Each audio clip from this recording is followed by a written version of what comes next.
You felt it the first time he called you too sensitive. A small flinch in your chest. A question you couldn't quite name. Something was off, but you couldn't prove it, so you let it go. That moment was not nothing. That moment was the first crack in the foundation. And if you're watching this, some part of you already knows exactly what I'm talking about. Because somewhere in your life, a partner, a parent, maybe even you, there was a person who never grew up. Not in body, in something deeper. And the scary part is, you won't see it at first. He'll look like a man.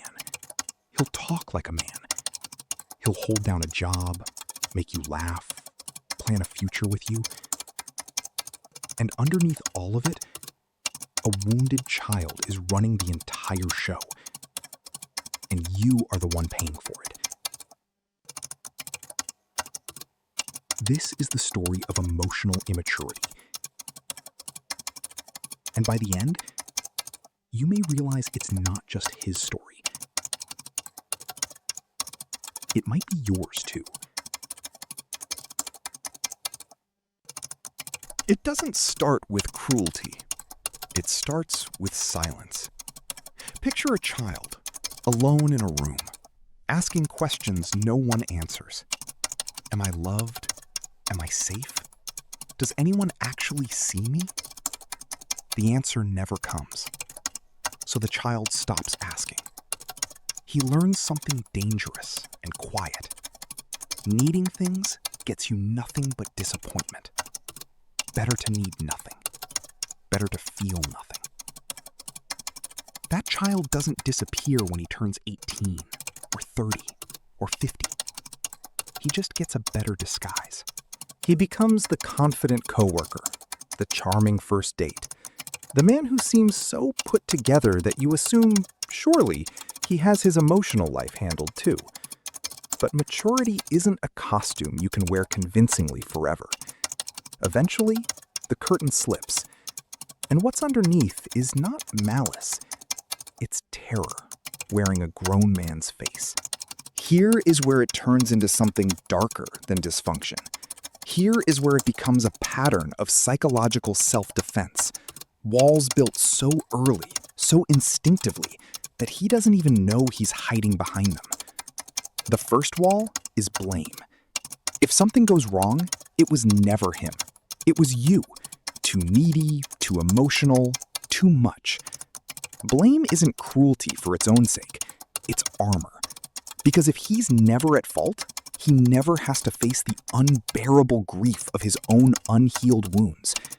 You become the scapegoat for a war that started decades before you ever met him.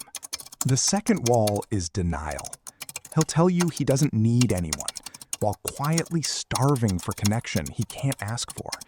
Or he'll demand constant reassurance without understanding why he's so hungry for it.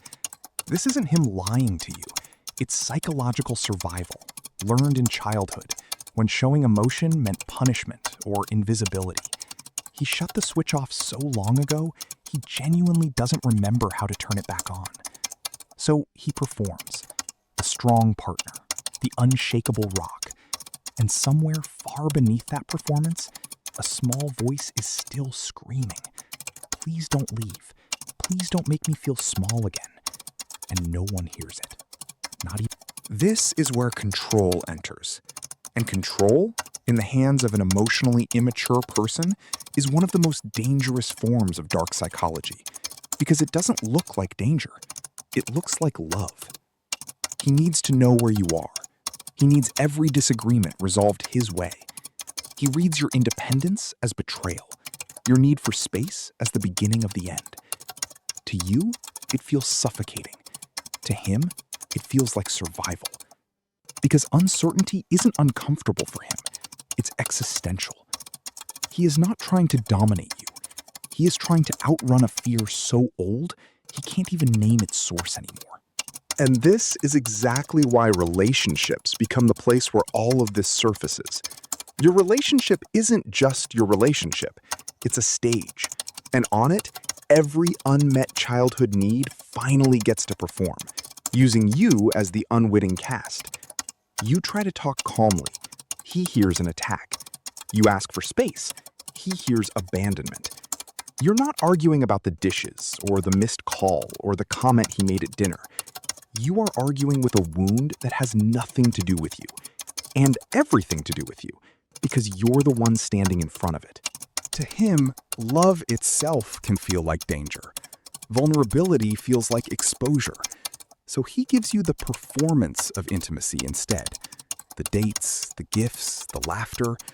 But the moment real emotional truth shows up, the moment a hard conversation knocks on the door, he disappears.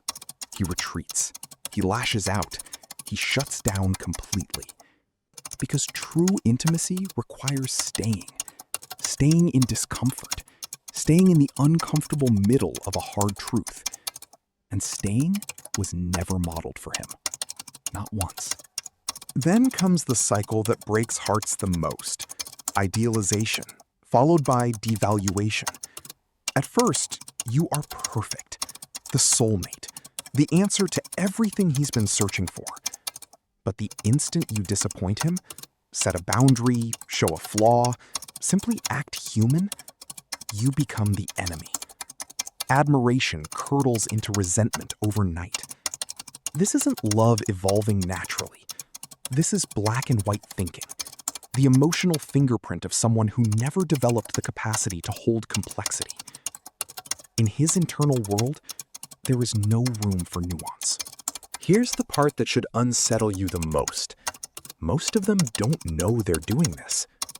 Self-awareness is the final wall. The one wall that can only be broken from the inside. No partner, no amount of love, no perfect conversation can break it for him. And most people never even attempt it. Because to become emotionally mature means to grieve. It means revisiting the exact moments he spent his whole life trying to forget. That is the most terrifying door a person can walk through. Most never even touch the handle. So they stay in motion instead. Blaming, denying, controlling, idealizing, then resenting. Mistaking reaction for depth. Mistaking independence for maturity. Mistaking intelligence for growth. And here is the truth. This story is really circling. The one most people don't want to hear. Every one of us carries a version of this. We were all that child once, asking questions that went unanswered. We all built some kind of wall to survive what we couldn't yet understand. The defense that once protected you can quietly become the very thing keeping you stuck. At 35, at 40, at any age, in any relationship, including the one you're in right now. The difference between staying stuck and breaking free isn't intelligence. It isn't even pain. Everyone has pain. The difference is whether you're willing to stop, turn around, and ask the one question that starts everything. What am I still carrying that was never mine to carry in the first place? That question won't fix you. It won't fix him. But it is the only door that leads anywhere real. And whether you ever walk through it, that's the only thing that was. Nuance requires a kind of integration he was never taught. And so the cycle spins. He wants intimacy, but fears closeness. He wants to be understood, but avoids self-awareness like it's contagious. He wants control, but ends up feeling powerless anyway, because control was always an illusion, a band-aid over a wound that needed surgery. But growth was never loud. Growth is quiet, almost invisible. It's the moment of sitting alone in a parked car, crying, because you finally understand you hurt someone, and you don't know how to say it out loud. It's choosing to stay present in a hard conversation instead of shutting the door. It's saying, I was wrong, and actually meaning it.